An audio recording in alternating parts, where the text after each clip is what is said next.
Cordial saludo. Mi nombre es Lucero Álvarez Miño y soy profesora asociada de la Universidad Nacional de Colombia, sede Manizales. Vamos a discutir en esta sesión la conservación del momento angular. Para comenzar, tenemos en esta diapositiva una silueta de una patinadora sobre hielo. Seguramente hemos observado en eventos deportivos de esta disciplina que la patinadora puede de alguna manera controlar, manipular su velocidad de rotación, su velocidad angular, extendiendo y recogiendo los brazos. Cuando los extiende, esa velocidad se hace más pequeña, se ralentiza, y cuando recoge sus brazos, gira más rápidamente.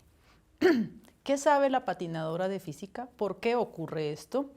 Es lo que vamos a responder en esta sesión.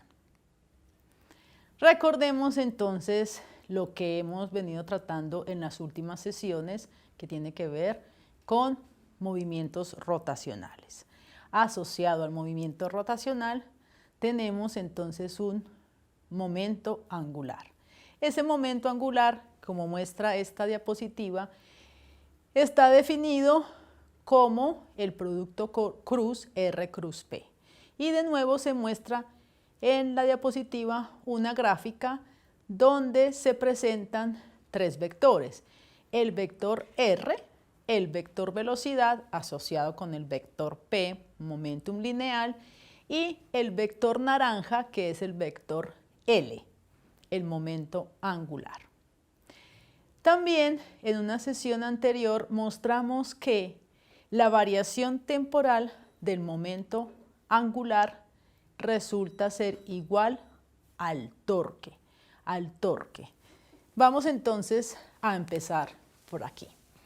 dL dt nos dio entonces, aplicando esa derivada a la definición del momento angular como R cruz P, nos dio igual a R cruz F, que es, en últimas entonces, la relación entre la variación temporal de momento angular y el torque de, aquí se debe entender como el torque total, el torque de todas las fuerzas que actúan sobre el objeto en un momento dado o en una situación dada. Quiero aquí llamar su atención sobre la similitud que esta ecuación guarda con la que estudiamos en dinámica, que nos decía que la variación temporal del momentum lineal es igual a la sumatoria pues, de todas las fuerzas que actúen ahí sobre esa partícula. Entonces, de manera análoga a como esta ecuación nos ayudó a establecer bajo qué condiciones se conserva el momentum lineal, a partir de esta ecuación, entonces vamos a establecer en qué condiciones se conserva el momentum lineal. Démonos cuenta aquí de lo siguiente. Para que se conserve entonces el momentum lineal, el torque, ese torque neto debe ser igual a 0. Si el torque es igual a 0, entonces esta derivada es igual a 0 y la derivada de algo es 0 cuando ese algo, que es en este caso el momentum angular, se conserva, es constante. ¿Qué significa que el torque sea igual a 0? Miremos que el torque, recordemos que el torque es R cruz F. Entonces, una de las posibilidades, tal vez la más importante, ya vamos a mencionar por qué, es que el torque sea 0 porque este producto cruz sea 0 y este producto cruz es 0 en el caso en que este vector F y este vector R sean colineales. Y ustedes dirán, ¿y eso por qué es relevante? Bueno, porque las fuerzas de mayor interés, en particular la fuerza que le dio forma a nuestro universo es la fuerza gravitacional. Y la fuerza gravitacional es una fuerza central, es decir, que precisamente esa fuerza está orientada en dirección de estos radiovectores. Por tanto, las fuerzas centrales nos van, o más bien, no nos van a aportar torque, el torque de esas fuerzas es cero.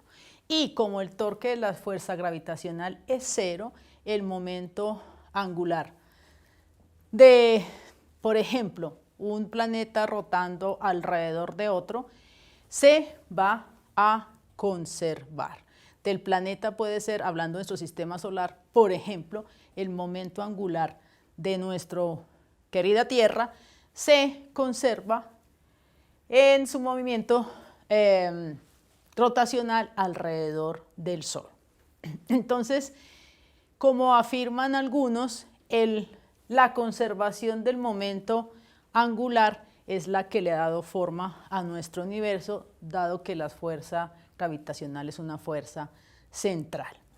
Entonces, de aquí precisamente, del hecho de que el momento angular de los planetas que giran en torno al Sol se debe mantener constante, se sigue una de las leyes que enunciara el famoso, podríamos decir astrónomo, ¿sí?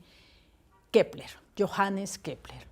Johannes Kepler enunció 3 leyes. La segunda ley reza que los planetas barren áreas iguales en tiempos iguales. Cuando Kepler estableció esta ley, fue antes que Newton, entonces él no tenía conocimiento de la fuerza universal de gravitación, fuerza de gravitación universal, por tanto él no pudo establecer algo que está detrás, lo más fundamental que está detrás de su segunda ley, que es precisamente la conservación del momento angular. Veamos entonces un poco más en detalle con un dibujo aquí cómo podemos mirar, pues sacar nuestra segunda ley de Kepler. Entonces aquí va describiendo una curva, pues la órbita, el planeta. Este es un vector R, este sería R más delta R, si digamos es una curva no necesariamente circular. Y entonces queremos hallar qué podemos decir sobre este área. Y este área pues vamos a calcularlo a partir simple y llanamente del área, este va a ser un delta A, del área de un triángulo. De base R y altura vamos a tomar esta longitud del arco, ¿no? Hacemos una aproximación aquí, esto va a ser un delta teta, entonces tenemos que el área es R por base por altura, delta teta sobre 2. Entonces nos queda, este área infinitesimal es R cuadrado sobre 2 por delta teta. Dividimos entre el tiempo, y entonces aquí tenemos la velocidad angular de rotación de ese planeta. Delta A sobre delta T es igual a R cuadrado W sobre 2. Y entonces vamos a hacer lo siguiente, como estamos hablando de un movimiento rotacional, vamos a multiplicar aquí por m, la masa de ese planeta, y vamos a dividir entre m. ¿Para qué? Para introducir nuestro momento de inercia. Entonces, nos dio que nuestra tasa de cambio de nuestra área es igual al momento de inercia por la velocidad angular sobre 2m. ¿Pero qué es el momento de inercia por la velocidad angular? Sí, efectivamente es nada más ni nada menos, vamos a escribirlo aquí, es nada más ni nada menos que nuestro momento angular. Entonces, puedo escribirlo así también, puedo escribirlo de diferentes maneras, pero así, lo voy a escribir así para que se vea que aquí lo que dice es que en tiempos iguales se barren áreas iguales. ¿Por qué? Porque esto que está aquí, este L sobre 2m es constante. La masa constante y el momento angular es constante porque, como dijimos, no hay una variación, la fuerza gravitacional es una fuerza central, no da un torque resultante. Y esta es entonces una manera como se enuncia la segunda ley de Kepler, la segunda ley de Kepler. Ahora, entonces, podemos entonces, en esta diapositiva se ha ilustrado, es una ilustración de cómo ver otro efecto, otra manera de ver el efecto de esta ley de Kepler. ¿Qué pasa? Si volvemos a nuestra definición del momento angular, lo podemos ver por cualquier lado, pero digamos como R cruz P. Entonces, lo que hemos hecho en esta diapositiva es mostrar lo siguiente. Como el momento angular se debe mantener constante, aquí está escrito inclusive de manera vectorial, entonces tenemos que m, la masa, se mantiene constante. Nos interesa el producto R cruz B. R cruz B, ¿qué pasa? Cuando la distancia del Sol al planeta sea pequeño, entonces la velocidad lineal debe aumentar para mantener un valor constante del momento angular. Y por el contrario, si el planeta está muy lejos o se aleja del Sol, entonces ese radio aumenta y lo que se debe entonces hacer más pequeño es la velocidad lineal para que el producto se mantenga constante. Aquí hemos escrito y podríamos escribirlo de manera abierta porque en el perihelio, que es el punto más cercano de un planeta al Sol, y en el afelio, que es el punto más lejano, ahí tanto el vector velocidad como el vector posición, tomando como origen el Sol, son perpendiculares. Entonces, en esta diapositiva se ha dibujado o se ha escrito en grande la magnitud que debe aumentar en cada uno de esos puntos. Entonces, en el perihelio, por el perihelio el planeta va a pasar más rápido y por el afelio es por el punto por donde va a pasar con menor velocidad. Eso es como quien dice, se va ecualizando, ¿cierto?, la velocidad dependiendo de cómo es la distancia entre el planeta y el Sol, de manera que el producto se mantenga, producto R cruz B, se mantenga constante. Esa es una manera entonces de ver también el efecto que tiene la conservación del momento angular en la rotación de planetas, por ejemplo, en nuestro sistema solar. Y en la gráfica se ha sombreado las áreas, pues haciendo referencia a esta ley que dice entonces que a tiempos iguales se deben barrer áreas iguales. Claro, esta gráfica que aparece aquí es una elipse un tanto exagerada para el caso del planeta Tierra, porque la excentricidad de la elipse que describe el planeta Tierra es muy pequeña, prácticamente es casi una órbita circular. Pero en todo caso es para que haya claridad sobre que en general las órbitas son elípticas. Ahora, por otro lado, ya habíamos dicho que otra forma de definir el momento angular, especialmente esta manera es práctica cuando hablamos de cuerpos rígidos y sus rotaciones, es el momento angular igual a R, no a R, sino a la momento de inercia por la velocidad angular, ¿cierto? Y si hacemos entonces la derivación con respecto al tiempo, eso nos va a dar y la derivada con respecto al tiempo de omega nos va a dar el vector aceleración angular. Pero esto también no es otra cosa que otra definición que tenemos del torque. Entonces, de nuevo tendríamos que llegar, ¿no?, por otro camino a que la variación temporal del momento angular es igual al torque neto, y entonces para que se conserve el momento angular, pues ese torque debe ser igual a 0, y en ese caso para la conservación del momento angular el torque debe ser igual a 0, y entonces el momento angular se conserva. Y aquí, viéndolo por este lado, entonces lo que queremos decir es que el momento angular es, volvemos, el momento de inercia por la velocidad angular. Y lo que estamos diciendo aquí es que el momento de inercia por la velocidad angular se debe conservar. Es un valor dado en un tiempo y ese valor por secular seculorum, ¿cierto? Siempre y cuando se dé la condición del que torque sea 0. Entonces, eso es lo que se puede ilustrar con ayuda de los movimientos rotacionales que hacen diferentes deportistas o bailarines, en particular cuando hablábamos al comienzo de nuestra bailarina. Cuando ella estira sus brazos, entonces está aumentando su momento de inercia.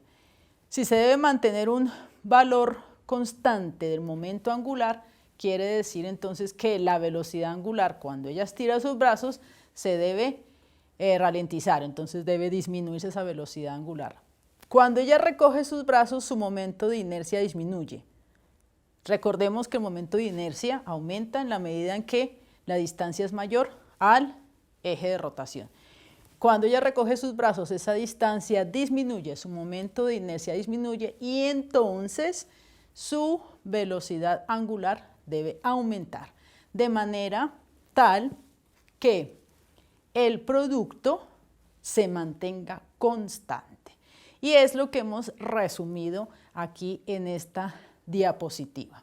Tenemos entonces que la bailarina estira sus brazos y está grande la letra que simboliza el momento de inercia, pequeña la que simboliza el momento, no el momento, sino la velocidad angular, y cuando recoge sus brazos está grande la velocidad angular, esta aumenta y su momento de inercia disminuyó. Pensemos en otros tipos de casos en que hemos visto este fenómeno.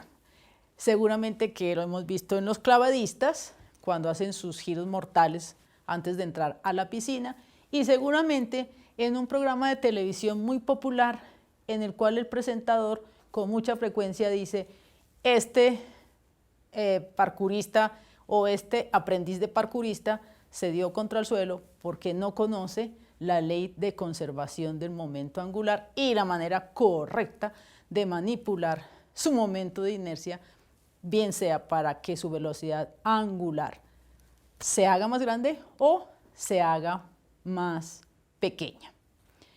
Entonces, básicamente tenemos que la conservación del momento angular a nivel de los planetas es lo que le ha dado la forma a nuestro universo.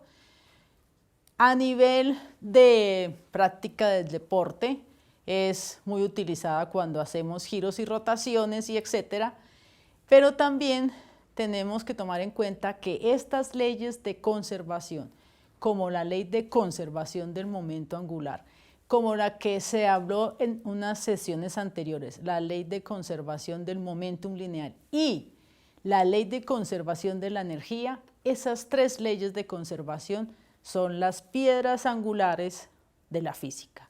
Estas leyes no solamente se cumplen en estos fenómenos o a esta escala que estamos en este curso estudiando, que es una escala macro, quiero decir, de la vida cotidiana, sino que también se cumple a escala atómica y subatómica. Inclusive los electrones y los átomos tienen que cumplir estas leyes. Por ejemplo, cuando se tiene un tubo con un cierto gas y ese tubo se le aplica un voltaje, ese gas se excita. Cuando después ese gas se comienza a desexcitar, uno ve, claro, tiene que ser un instrumento, muy probablemente se llama espectrómetro, va a haber diferentes luces, va a haber ciertas luces, no va a haber todas las luces, todos los colores, quiero decir, sino va a haber ciertos colores. Pues eso que se ven ciertos colores y a ese conjunto de colores se le llama espectro atómico, el espectro de ese gas. El hecho de que se vean ciertos colores y no otros, lo que está detrás es sí, la conservación del momento angular, pero entonces ya a nivel atómico.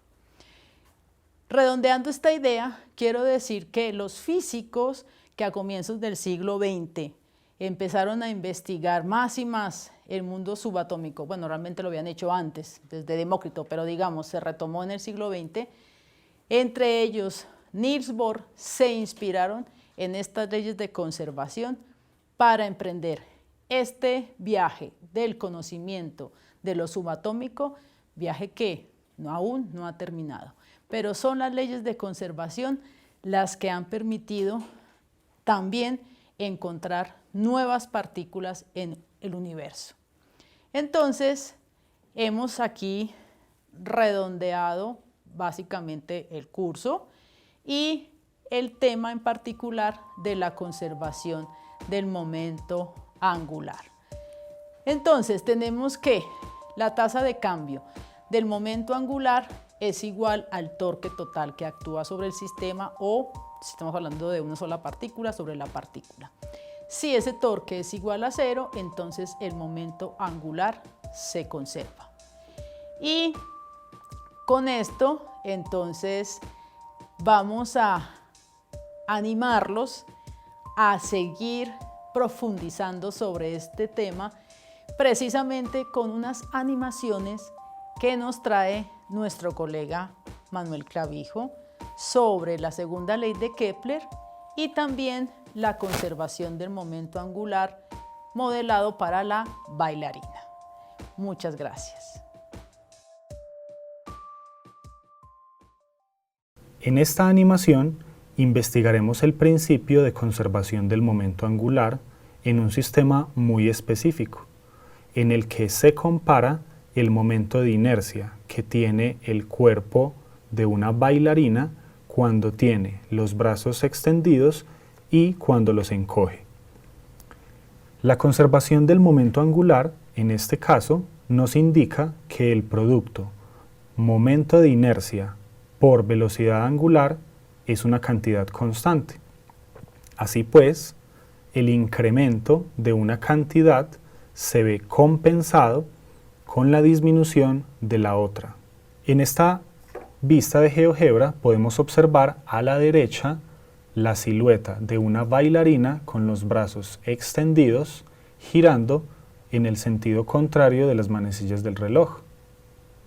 En el momento en el que demos clic en encoger los brazos, el momento de inercia de la bailarina disminuirá y como consecuencia de la conservación del momento angular, la velocidad angular de giro de la bailarina debe aumentar.